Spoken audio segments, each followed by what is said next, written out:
இன்றைக்கு இருக்கக்கூடிய முன்னணி இயக்குனர்கள் சிலர் மற்றும் முன்னணி நடிகர்கள் சிலர் ஒரு காலத்தில் உதவி இயக்குனர்களாக இருந்துள்ளனர். அப்படி இருக்கும்போது சில படங்களில் அவர்கள் சில காட்சிகளில் நடிக்க வேண்டிய கட்டாயம் ஏற்படும்.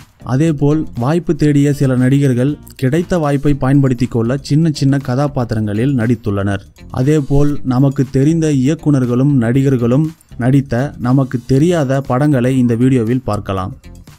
தமிழ் சினிமாவின் முன்னணி இயக்குனர்களில் ஒருவர் AR முருகதாஸ். இவர் நடிகர் அப்பாஸ் மற்றும் சிம்ரன் நடித்த பூச்சூடவா படத்தில் ஒரு சிறிய கதாபாத்திரத்தில் நடித்துள்ளார். நடிகரும் இயக்குனருமான SJ சூர்யா இயக்குனர் வசந்த் இயக்கத்தில் வெளியான ஆசை படத்தில் ஆட்டோ டிரைவராக நடித்துள்ளார்.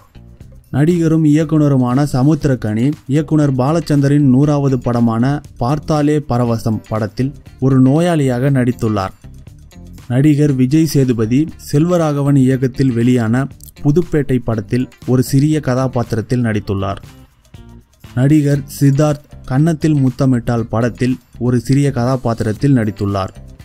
நடிகை த்ரிஷா ஜோடி படத்தில் சிம்ரனின் தோழியாக நடித்துள்ளார்.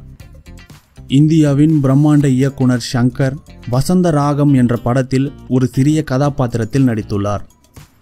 நடிகர் ஷாம் குஷி படத்தில் விஜயின் நண்பனாக நடித்துள்ளார். நடிகரும் இயக்குனருமான பாக்யராஜ் சிகப்பு ரோஜாக்கள் படத்தில் ஒரு சிறிய வேடத்தில் நடித்துள்ளார். நடிகர் விமல் இளைய தளபதி விஜய் நடித்த கில்லி படத்தில் ஒரு சிறிய வேடத்தில் நடித்துள்ளார். மிர்ச்சி சிவா 12B படத்தில் ஒரு சிறிய கதாபாத்திரத்தில் நடித்துள்ளார். இயக்குனர் கௌதம் மேனன் மின்சார கனவு படத்தில் ஒரு சிறிய வேடத்தில் நடித்துள்ளார்.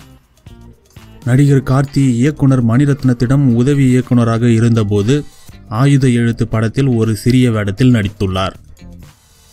இந்த வீடியோ உங்களுக்கு பிடிச்சிருந்தா லைக் பண்ணுங்க, ஷேர் பண்ணுங்க, உங்க கருத்துக்களை கமெண்ட்ல சொல்லுங்க. இந்த மாதிரி சுவாரஸ்யமான வீடியோக்களை உடனே பார்க்க நம்ம சேனலை சப்ஸ்கிரைப் பண்ணுங்க. அப்படியே பக்கத்தில் இருக்கிற பெல் பட்டனையும் கிளிக் பண்ணுங்க.